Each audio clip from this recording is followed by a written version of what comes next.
Every haunted place has a story with a dark past. This is Ghost Encounters Podcast.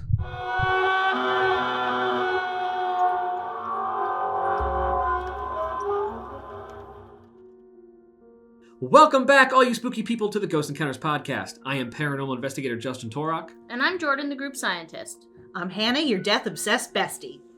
Before we get started, wow, all of our birthdays have passed now. Oh my god, you're right. Hannah, it was just your birthday. Yes, it was. On the 17th. I'm a Pisces. Jordan, you're the beginning of the month on the 5th. March 5th, I'm a Pisces. Yeah, and I was on March 27th. I'm an Aries.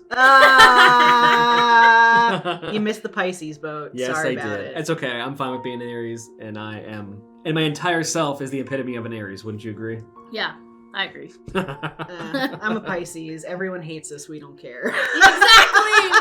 I feel like we get shit on all the memes Constantly. on fucking Instagram. Everybody. You're my best friends, and you're Pisces, so I love you. Aww, And we have a lot of devoted fans that love you. Oh, what's up? Thank you. Exactly. We love you, fans, and I love you, Justin. And Ghost Encounters is a sponsor of Greenway Pride.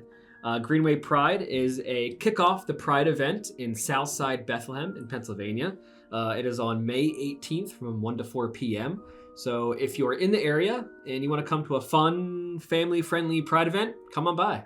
And we will have a table there selling Ghost Encounters Pride t-shirts. We'll all be there together. Yes. Well, I'll be taking photos of the event, but that's I right. will be You there. are going to be our I photographer. might. I might take your picture. You don't Yeah, know. exactly. So Are we doing avoid new Pride me. merch? I have some of this. I have the designs from last year. We can think about new stuff, but I love the ones from last year. I do too.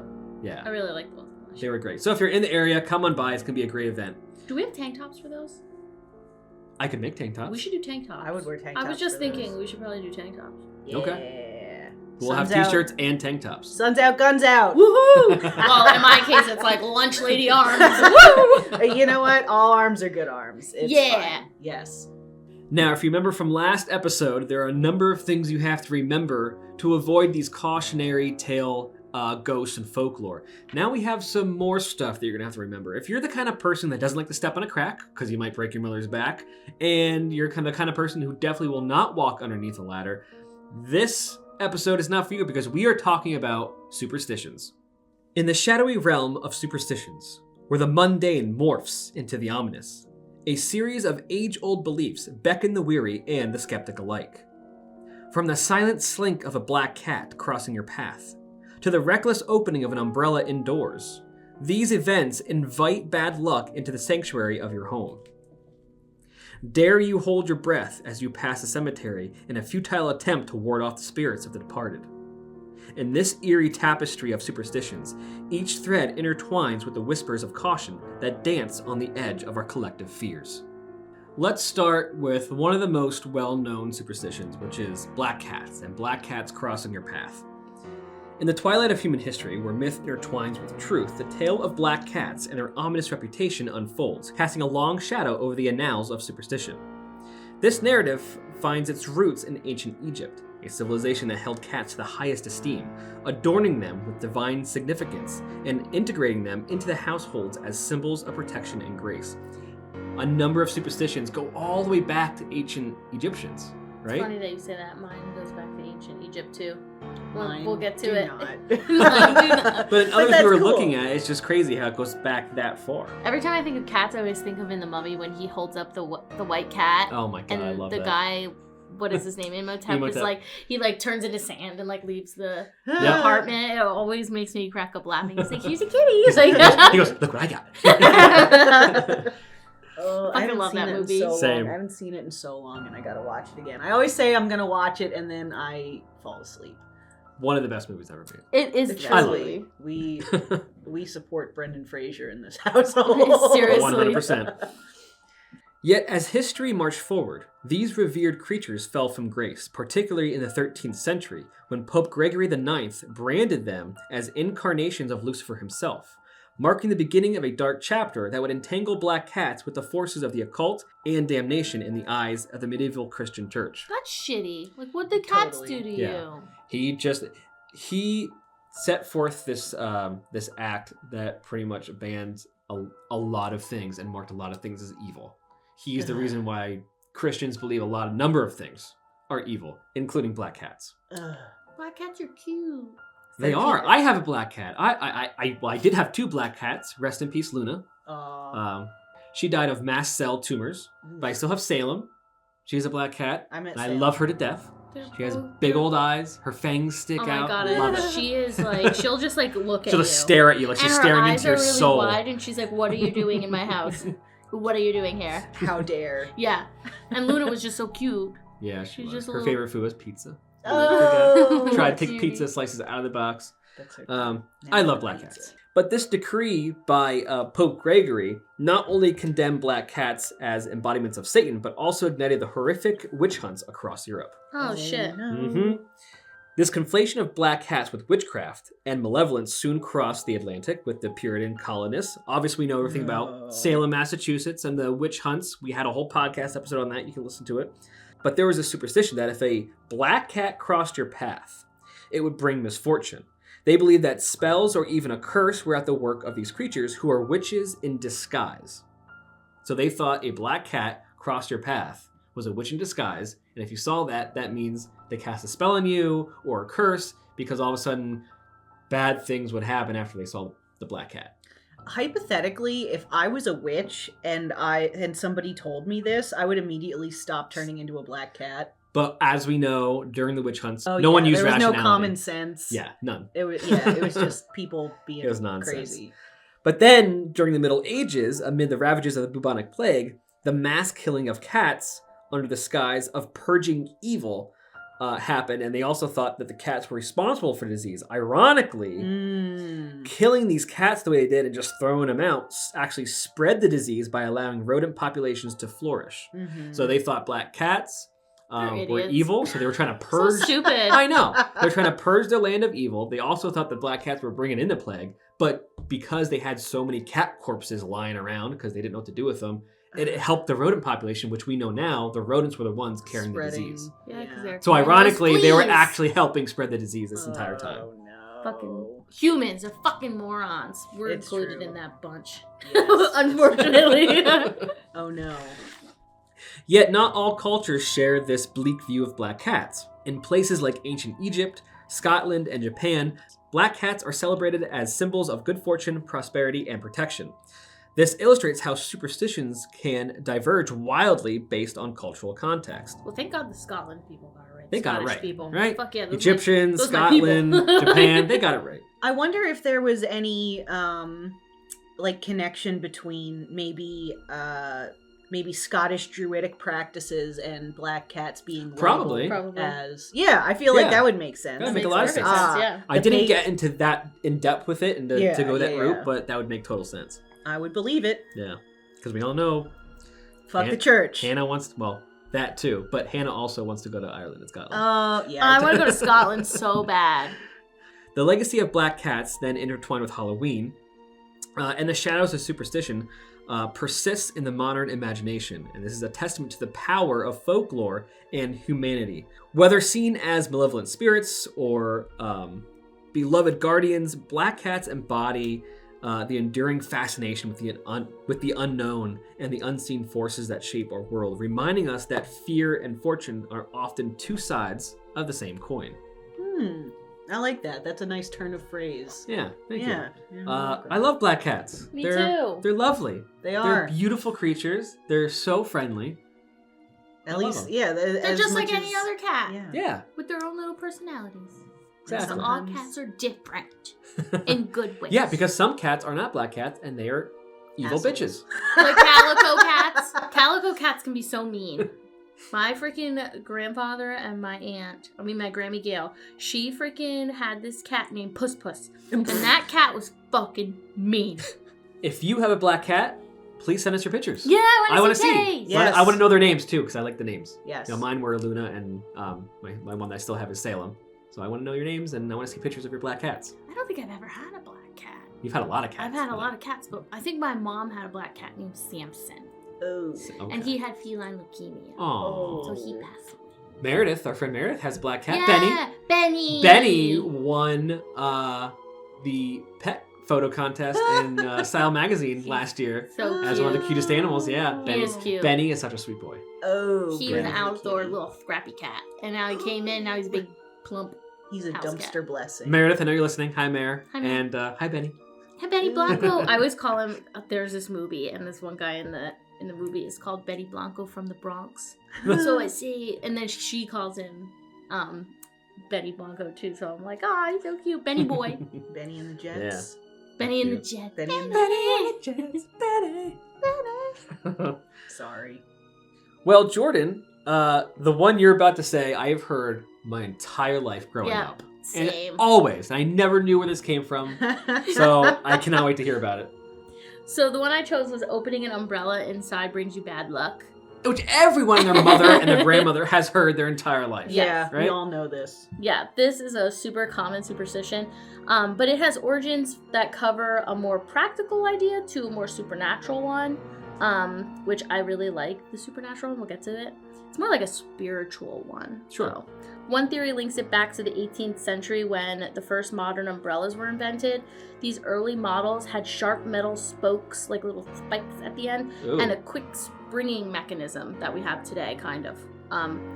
Which we all heard growing up that don't open it because you're gonna poke your fucking eye out. Yeah. Right, I've Because always they heard that spring too. out at you. Yeah. You know, if you're young, you're not paying They're attention. pointy. Yeah.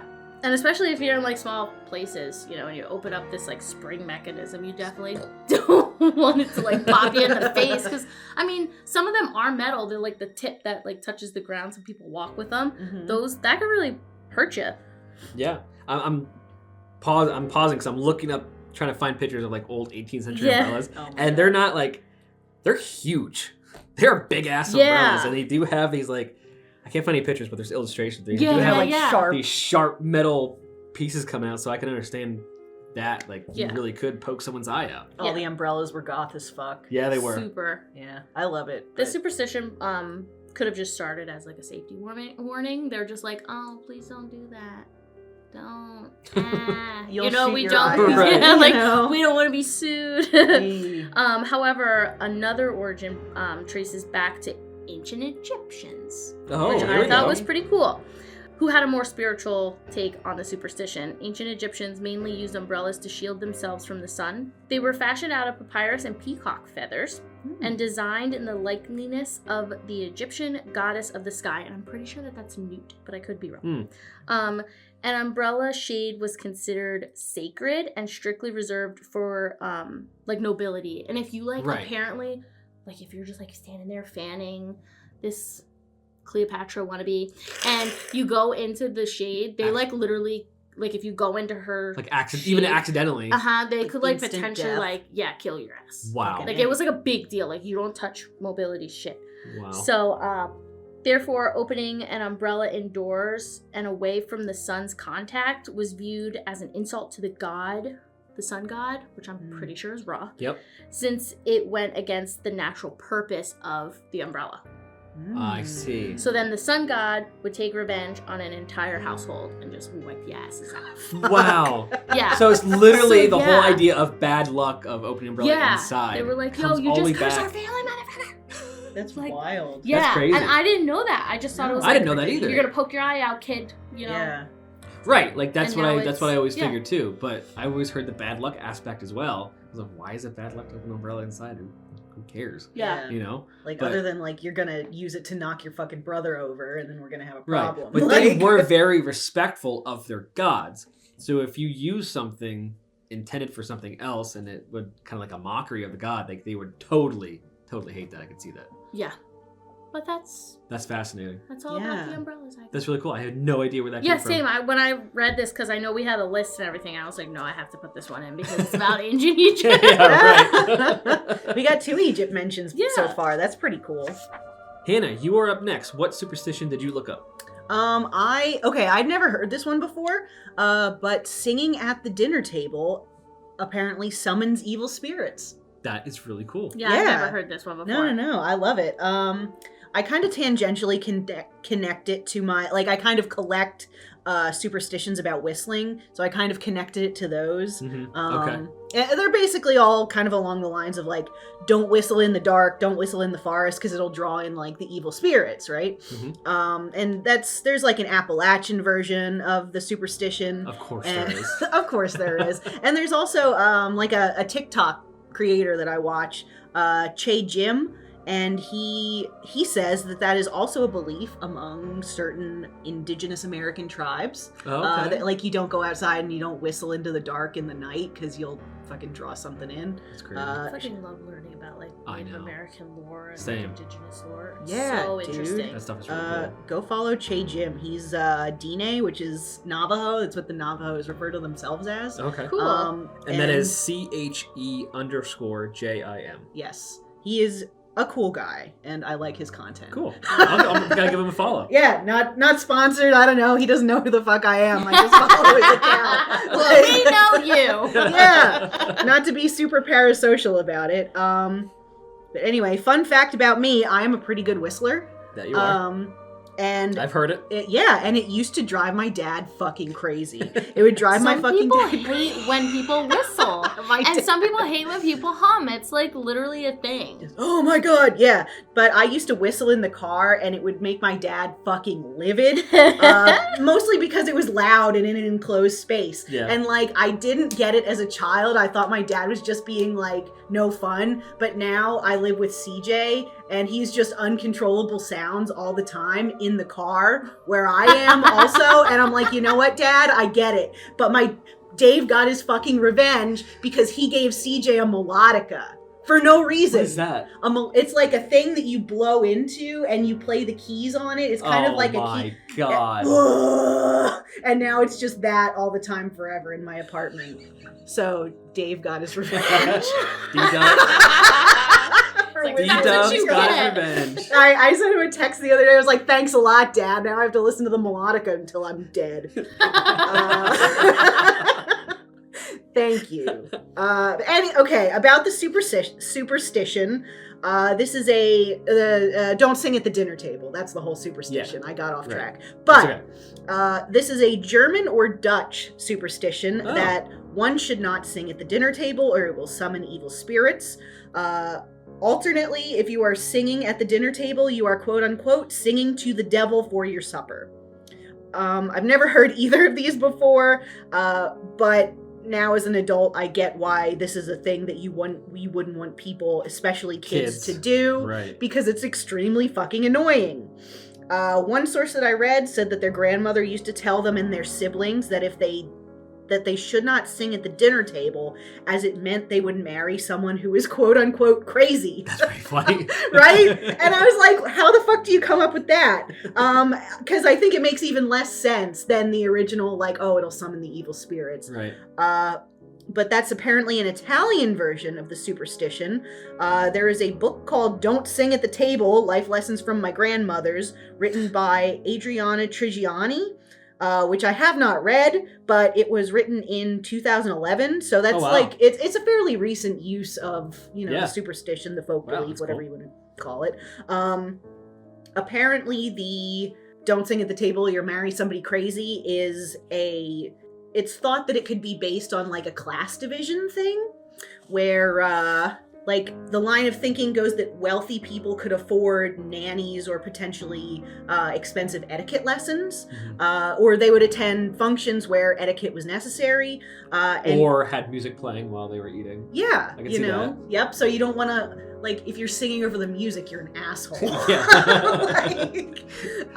But basically, if you were to exhibit a behavior that one would not exhibit in polite society, it meant that you were lower class and you would probably marry somebody who was lower class and therefore quote unquote crazy.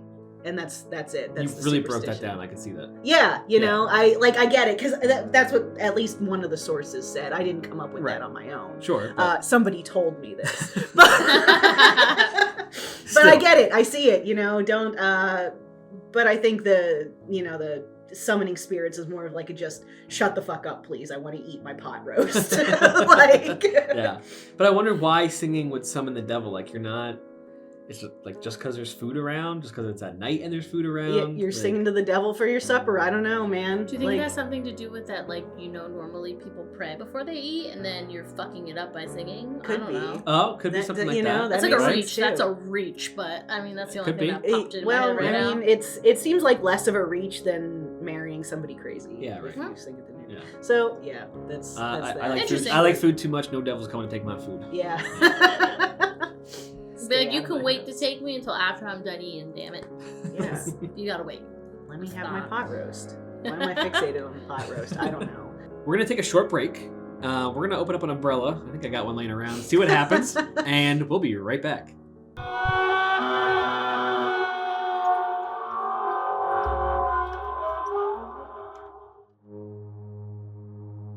This episode is brought to you by The Colony Meadery. If you haven't tried mead yet, it's alcohol made from honey. It's all natural, totally gluten-free, and delicious. Colony Meadery is one of the best meaderies in the world, and it's located in Pennsylvania's Lehigh Valley. Stop in and try a flight of meads, grab some bottles or cans to go, and experience some of the best booze in the world. They have flavors ranging from tart and quaffable lemon laws and Wu-Tang Crayon to sweet cinnamon vanilla series of tubes, and even sweet heat with their mango habanero. Learn more at colonymeadery.com.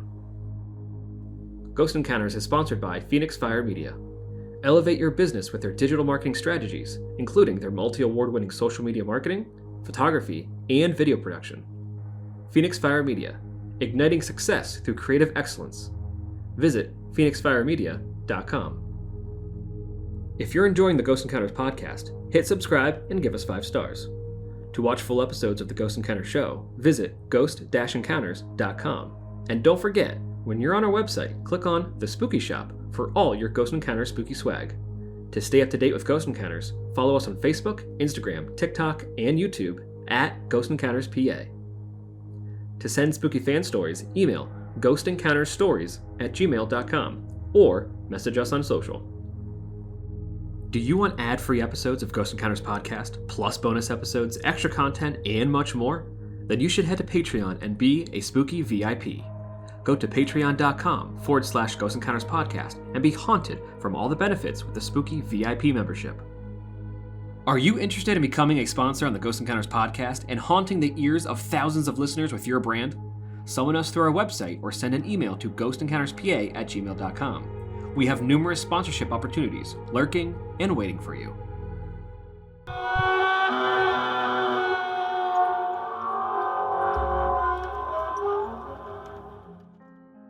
And we are back. Nothing bad has happened to us yet, but who knows? With superstitions, it could happen tonight, tomorrow, in the next couple days. Who knows? We're still cursed from the last podcast. I was going to say, I'm We've fucked regardless. been cursed since the shadow dolls, since all kinds of stuff, the crone. We've been cursed for a while. Fucked regardless. Yes. Yep. Jordan was just telling us how she's had some weird shit happen at work, happen at home. Nuts. I just can't. Justin said he got weird shit at home too, and I get nothing. You have CJ. That's true. Sorry, CJ. I've out-weirded. Sorry, CJ. We love you, buddy. He doesn't fucking listen to this podcast. My fiance doesn't listen to this podcast. I'm ratting on his ass right now. It upsets me. I hope he listens, and I hope he's like, see, I'm listening. I love that hand gesture she just did. It upsets me. You couldn't see it, but I did. She threw a finger right at the microphone. I'm telling it to you. Let's get into another very common superstition, which is breaking a mirror brings 7 years of bad luck. How many times have we heard this as a kid? Often enough to remember it. Exactly.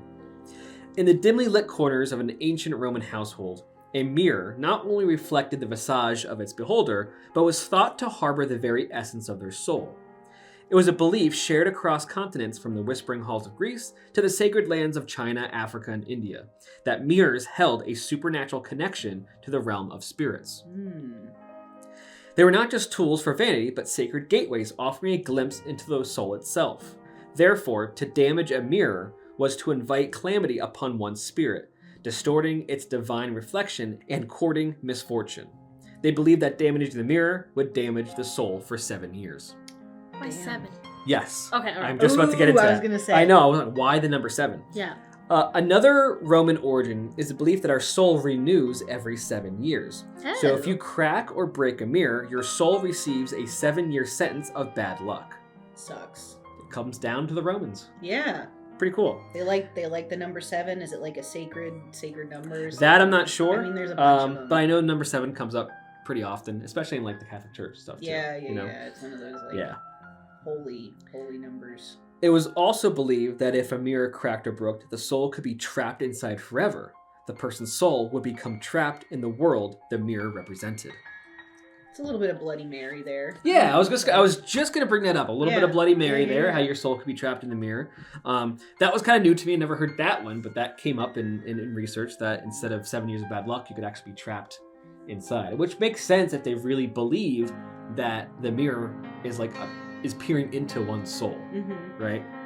Similar things are connected to cameras. Yeah. They're, I was just talking about with someone today. I was on a shoot, and he was saying that his father or grandfather always believed that every time you took a picture, it took a little piece of your soul away. I was like, wow, yeah, I've heard that before. I have no soul. Yeah, I was gonna say. Not that I had one to begin with, but I definitely don't have anything left now. I'm boned.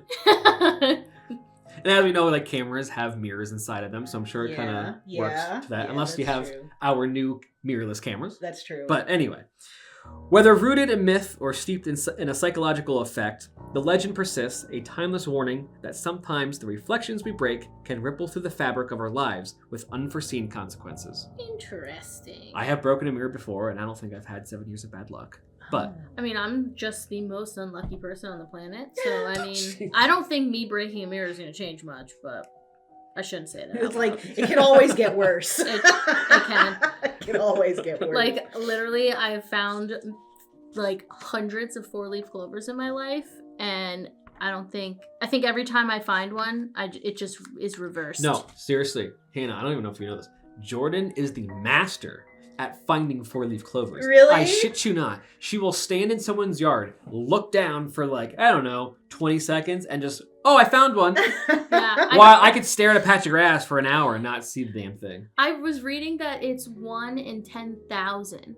Yeah, but you picked them out like it's I'm nothing. like, bro, I am rare. I got the eyesight. I have terrible eyesight, but I can find a 4-leaf clover. But seriously, you sent me a Snapchat the other day. Yeah. You're like, oh, found the first 4-leaf clover of the season. Yep. I was out What? letting my dog. Well, it was a nice day, and I went out with my dogs. They don't have to be supervised, but I just felt like going outside. And my clover patches are just coming in because, like, my entire backyard is clover. Some people don't That's like good. that. I like that. It's good for the environment. Yeah, so I was out there, and I looked right next to daffodils that just bloomed, and I was like, oh, well, wouldn't you? She just looks down and finds it. There is, and it was actually a 5-leaf clover, the one that I found. So the 2 stems are like fused, and it created a 5-leaf. Not your first 5-leaf that you found. No, I've found 6, 7. I don't think I found an 8. Would you consider them a mutation? Or what would you think? I think so. Yeah. I would like to. I like the word mutation. So I would like to consider them a mutation. Especially when you see that they have one stem and it's coming up, but like the other one I would just consider it's fused because of the environment. Oh, okay. Like the 2 stems coming together. Obviously I don't consider that a mutation, but the 4 leaves in general. Cool. Yeah. Let us know. Have you ever found any 4-leaf clovers? Oh, the one is so small. It's like the size of a quarter. Little baby one. Maybe even smaller than that. But Taylor got me a laminator, so I laminate them now. Yeah. She has that many that she laminates them now. Yeah. The one year I found so many, because my mom has a big backyard, that she made them into bookmarks and gave them to the entire 4th grade class. Yeah, because you've had that many. That's so cute. And I found them all. Like, I was coming in with handfuls and throwing them on the island, and my mom and Taylor are like, what the fuck are we going to do with all these? Because I was just, wild. like, Yeah. Have you ever found a 4-leaf clover? Yes, I have. I found it in September last year, and I put it in a little frame, and I decided it was special. I found probably 2 or 3 my entire life, and that is it. My grandfather who passed away, he had one that I gave him years ago. Yep. Like, years ago. It's in this cute wooden frame, and it's so tiny. I found it I was young, and I found it at one of Taylor's softball games, because, clearly I didn't give a shit about sports. And I was looking in the dirt instead. And he kept it, and I didn't notice until he moved back up from Florida. And then he asked me specifically for one with a stem. Like, he wanted the long stem because I used to pluck the stems off because it's easier to press. Yeah. Because I used to press them with, like, cling wrap and shit like that. And the day that I went looking for a 4-leaf clover to put in this frame that I found at my house, I found 2 others. So he got 3. Cool. Yeah, nice, and I have them all now. Crazy. So. And that comes into play. It's not necessarily a superstition, but it's said that 4-leaf clovers are said to bring you luck, right? Yeah. It's I the opposite of all of these. Right. Yeah. I stumbled upon 4-leaf clovers as I was doing some research. Very cool. Well, you're up next. What did you look up? What did you look up? It's me. So I chose don't go straight home after a funeral because I go home straight after a funeral. I put a side note in and I said, thanks, Mom and Dad, for not telling me about this one and letting me go straight home after a funeral my entire life for the most part. No wonder ghosts follow me around. Because from the funeral. I have heard this one before. Not I've as never common as heard the it. others, but I've heard it before. I've never heard this one. Yeah. So fucking thanks, Mom and Dad, for not telling me this shit. But I did find out it's like more of a Filipino, Interesting. Okay. Okay. like Asian belief. They have some cool ones, so I'm not surprised. So, as we all know, attending funerals is never a pleasant experience due to the high, upsetting grief that we have to go through after losing a loved one. Yep. True. As superstition has it, opportunistic spirits attracted by the overwhelming sorrow that hangs in the air have been known to latch onto unsuspecting mourners. Oh. Which That makes sounds sense. just as, it sounds like a horror movie. Yeah. Yeah. When you put it that way. Once they have honed in on the target, these spirits will follow them intent on resuming their place among the living. In order to prevent this from happening, those who visit graveyards or any reason to be there, you have to make several stops before heading home. Since it's believed that the spirits have lost all sense of direction after their death and they become easily disoriented, it allows the person that has the attachment to lose them in the crowd. Oh, wow. Which I thought was pretty interesting. Huh. Well, somebody clearly knows where I am all the time. I feel like somebody should know where I am all the time. Man, I'll go sit in the cemetery because it's quiet and I want everybody to fucking leave me alone. And you love cemeteries. I do. I love a cemetery. There's a lot of people. I wonder if there's like not a phobia, but like a word for people that love cemeteries, because I know It's a gotta lot of people love to sit in cemeteries and just read or relax. Yeah, I believe the word is taphophile. See, I knew you would know. Of course you because do. I I am feel that. Because I am that. You got are that bitch. I am that spooky bitch. bitch. And like, you know, I try not to publicize it because it sounds like I'm trying way too hard. But Stop it. I know that it's a peaceful place. It's quiet. yeah, you know what? I'm not out there like taking goth photos on somebody's. Yeah, like Hannah on with her grandpa's. hair, her hair like I'm combed not over doing like. weird shit. Like, Rawr. like if I'm out there, I will leave you alone, and if you're out there, please leave me alone. Don't come up to me. I don't want to hear about it. I'm with the ghosts now. Yeah, this is my me time. But continue. What Yes, else? What please. else did you find out? This is one reason that people tend to like gather after memorial services. Like I know people go to restaurants, some people have like luncheons Right. Sometimes and they have everything after. They have after. food, dinner, they go somewhere. Yeah. Whether they're aware of the superstition or not, which I never was. Like I know that sometimes I have had luncheons after, like for my grandparents and stuff like that, but like ones where like I have to go right back to work Right. or whatever. Like so I'm hoping that I never brought home a ghost on accident. No. While it is true that misery loves company, it is equally true that there is safety in numbers. If everything goes according to plan, a displaced soul finding itself adrift in a sea of unfamiliar faces will realize that it is out of place and wander off. Which is good. Yeah. Just like a regular person. Good you news. know? Like, I don't know these people. Yeah. Deuces, guys. If a clueless mourner chooses to go against the tradition and goes straight home, it is possible that it won't be long before they find their life turned upside down. Oh, no. And a present hell-bent on destruction will basically screw up everything for them. Yeah. Fuck. Yippee! Brought a spirit And- home. The spirit doesn't know where it is. Like, Yeah. fuck. And then how do you turn back from that? You're Yeah. just like, oh shit, there's shit falling off the walls. Fuck, what did I do wrong? It's Not that adopting Ouija a board I puppy. used at 16. It's the fact that I didn't, stop at TJ Maxx on my way home from the gym. Oh my god, imagine like the ghost just really doesn't want to go to TJ Maxx. Yeah. Like it gets bored. It's like your toddler that It's like, followed bye. I don't want to be at TJ Maxx anymore. I'm gonna go find somebody else to go on. you. These deals blow. Yep. But like I stated before, I never heard about the superstition, so probably cursed. LOL. We're all cursed. Yeah, We're all definitely cursed. for sure. But sticking with the cemetery theme, Hannah, yours I've definitely done as a kid. Yes. I think we all have, Yes. without even knowing a reason why. Yes. But please get into it. Okay, so the last one that I did is why you hold your breath when you pass a cemetery. I did do this one. I don't so much anymore because now I sit in the fucking cemetery. Yeah, can't hold your breath if you're there for an hour. Nope. I mean, you could, but then I'd be, There in with the them. cemetery forever. Yeah. The house where I grew up as a little kid was right on the other side of like a stream and this little copse of woods that divided the neighborhood from the cemetery around the UCC church. Which like it was a cool one. It had like a bunch of turn of the century graves. It was very neat. I used to walk out there with my mom and my little sister, and it's not a buried memory, but like I don't know. I've been in survival mode since COVID, not thinking about it. But that might also be my ghost hunter origin story. Nothing paranormal. It's like, is she repressed or did she just walk with her mom through the graveyard? Nothing paranormal ever happened when we were out there. But my mom was like, oh, there's some nature out here. Look at the bugs and shit. And, we went to the preschool, so I was always around that cemetery.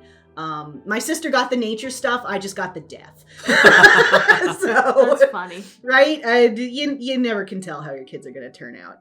But anyway, I also like the phrase, I collect the whistling myths, right? Mm-hmm. So you get the phrase whistle past the graveyard, which I kind of used to consider a variation of this, but I looked it up and that's really not what it is. But whistling past the graveyard is just like, let's try and maintain a good attitude even with the horrible awareness that we're all mortal. Mm-hmm.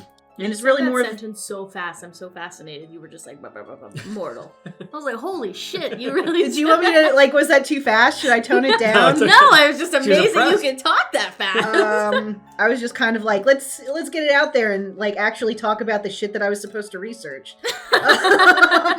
Because we're not talking about whistling here. The superstition is to hold one's breath when walking past a graveyard. I initially envisioned this to be like walking past, but the first source that I found that mentioned it is hilariously ToyotaForOrlando.com. What? That is funny. It's like a website about like buy yourself a fucking Toyota. They had like a listicle of driving related superstitions. Yeah, and it would always, for me growing up, it was always, if you were driving past the cemetery, hold your breath. Yeah, which like if you're thinking about it, that actually makes much more sense. Because walking past the cemetery could be fucking long. You're holding your breath for a long ass time. Yep, and that's exactly what I said in here. The superstitions, the origins of the superstition is kind of debatable as per usual, where one source posits that it's not as old as one, in parentheses me, would think. It can take a while to walk past or through a large cemetery, as opposed to driving past the cemetery. To this I say challenge accepted. As a matter of fact, the author of this source claims that he and his siblings would all challenge each other to see who would hold their breath the longest as they walked through the cemetery by their home.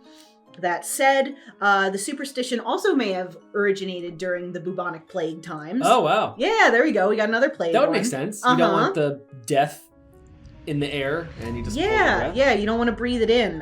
When you're walking past a cemetery or where a bunch of plague victims have been buried. That's a good correlation cool. to that. Yeah, or like a plague pit. You're walking by the plague pit and you don't want to breathe in the fucking plague. Yeah. That is interesting. I never thought of that. Yeah. The whole idea or practice is similar also to covering your mouth when you sneeze. Because, the ghosts fly in, you accidentally inhale a passing spirit. Slurp up a spirit. Alternatively, you also, you don't want to make the spirits jealous because you can breathe and they cannot.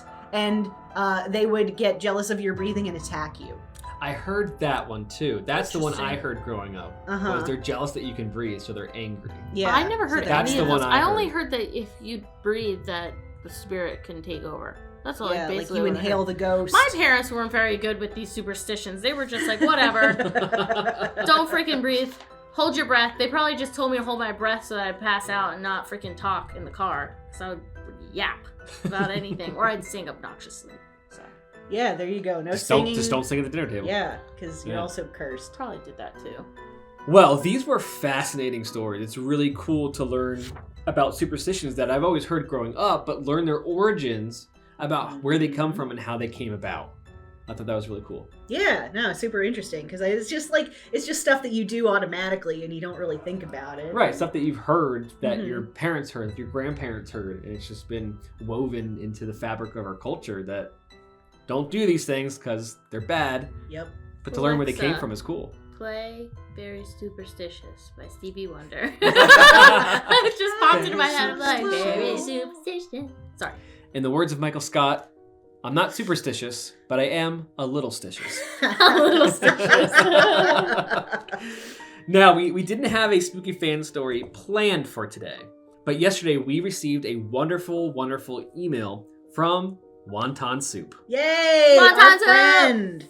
Wonton Soup, we read his spooky fan story in a previous podcast episode and used his request for urban legends for the last podcast episode. So when I saw his email come through, I was excited. I was like, all right, so he listened to the podcast Yeah. and, listen to it. He says, Dear Ghost Encounters crew, I finished listening to your Urban Legends episode and I couldn't help but to smile and laugh as I listened. I always felt like it was kind of cheesy or dumb to write things to a podcast or even leave a comment on YouTube, but after that, I'm 100% understand it and take it all back. Hell yeah. Being part of your guys' show for a few minutes and hearing the reactions makes it feel personable, and I'm glad to have come across your podcast earlier this year. Thank you so much. Thank you so Yes. much. Yes. We're glad We you are- found us. We are so Mhm. happy you found us. Our He friend. says, thank you for spookifying me. I love that. Is that even a word? Regardless, I'll let you have that one. I like that, spookifying. Yes. Yeah. Thank you for giving us a new Shakespeare word. made up words all the time. Do whatever you want. Language is fake. Exactly.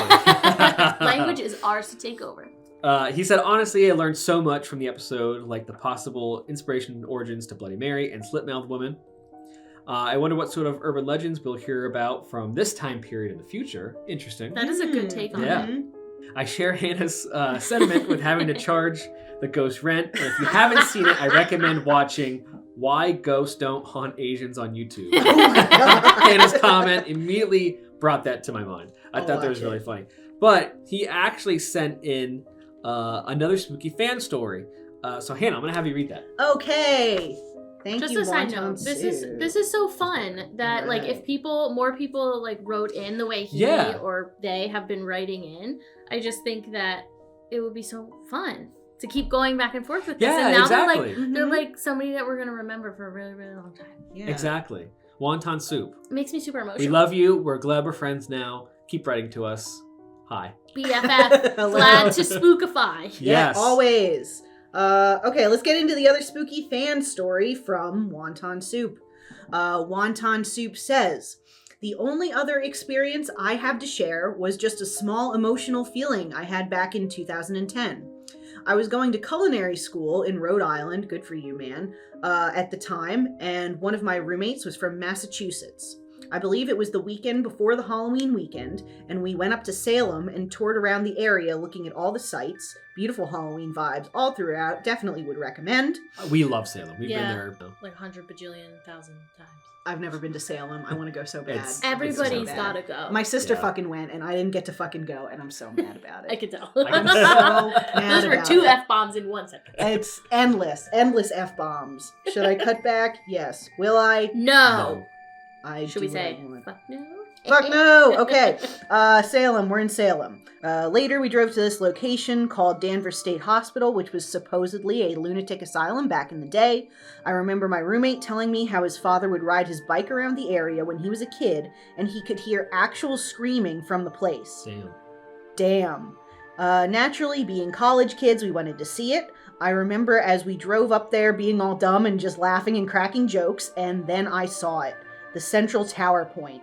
We drove up into the area, and all I could do was stare at the tower, and I remember feeling really sad to the point that I noticed I was tearing up. Has this happened at all to you guys? Yes. I gotta tell you, Wonton Soup, when Justin and I, a bunch of years ago, were up in Elmira, we were in a Civil War era cemetery. And, I don't want to say, oh, I don't have fucking feelings, because that sucks. That's a sucky way to be. And it's also not true. Only big feelings in this Pisces house. Seriously. But in the cemetery, I started to, sometimes it just hits you, the sheer, the human cost of war. Right. And I started to get a little teared up, I was feeling some ghostly emotions there. Yeah, it's definitely happened to me at sites like that, where the overwhelming sense of death finally hits you. Yeah. And it's quite sad. But there's also theories that spirits will imprint their emotions onto you if you're in those places. So perhaps what you were feeling was the sadness of perhaps someone who may have jumped off that tower. I gotta look into the stories, but it's yeah. I'm an emotional bitch, so I feel shit all the time, no matter what. So I have too many stories. But it is emotional because we were even just talking about the asylums on the asylum episode. That got to us. I can't imagine how easy it'd be to get upset being there. My own father texted me and was like, I could tell something was wrong. Because you just shut down. Yeah. And he was like, it was super emotional. Well, his first text to me was, listen to your podcast episode. That's messed up. Truly. Yeah. So, yeah.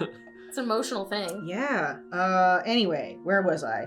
Wonton Soup says, I remember there being this big arch at the bottom of the hill with a long set of stairs going down to it, with a path at the bottom leading into the woods, which was supposedly where the hospital's cemetery was located. From the top of the stairs looking down, you couldn't even see the bottom very well at the time, and my one chicken shit friend, who was always easily scared, felt compelled to go down there, which was out of character. I love how he says chicken shit. Right. Anyway, that was about it. Supposedly the place got turned into an apartment complex, and interestingly, the psychological horror movie Session 9 was shot there. Oh, wow. I saw that one. That's cool. Yeah. And you know what? I forget, which one did I do? I did Byberry, and that's also apartments now. Wow. Byberry Apartments. I think there's the one, I got the key, right? I got the key from Somerset. Hannah is wearing around her neck the key to the women's ward of Somerset and Bath Lunatic Asylum over in the UK. And that's also apartments now. Hannah is that bitch. I am that she bitch. Is. Yes. She tried to take it off and hand it to me. I was like, no, She's girl, like, no. You're good. You keep that shit right where it lays. I'm good. But yeah, don't fuck around with the state hospitals, I guess. Yeah. That's asking to get fucked up. Oh, Wonton Soup says, sorry this was such a long read. Please feel free to omit anything if you decide to share it. I encourage others to share stories too. Stay spooky and remember to chuck your candy into the ghost's face. Just kidding, don't do that. That's fantastic. I love the bit of humor in there. You might have to do it though. I feel like he's a little slice of this podcast. He has our humor and his spoopiness. Exactly. I love it. Wonton Soup. Love it. Funny. We didn't omit anything. No. Word for word, because you know what? This was great. This email made my day. I know it made our day. Absolutely. It's so wonderful to have people write in and be excited, just as excited as we are, and to interact with us in the podcast. We want that. So for those of you listening, listen to Wonton Soup's advice. Send us your spooky fan stories and send us anything, messages. Shout outs if you want to shout out on the podcast. You don't even have to send anything spooky if you don't want to. Just, hey, I want to do a shout out for somebody I know that listens to the podcast, blah, blah, blah, blah. We'll do it. Anything. Nothing too small. Yeah. There's a contact form on our website, ghost-encounters.com. You can send your spooky fan stories to GhostEncountersStories@gmail.com. You can email GhostEncountersPA@gmail.com. You can message us on Facebook, Instagram, TikTok. So many places for you to contact us. So just send us stuff. We love it. Slide into the Ghost Encounters DMs. We're waiting for you. It's us. We're here. We're real, and we want to hear your stories. Yeah, seriously. Exactly. And of course, thank you all so much for listening. It really means a lot. We are almost halfway through the third season, and we have so much exciting stuff planned for you all, and some more guests. So it's going to be spooky and great. We are going to, in Wonton Soup's words, spookify you. Yes. Spookify you forever. That's right. That's right. Well, that is all the time we have for today. Stay spooky. Very superstitious. And if you have listened to this podcast, you are cursed. Curse.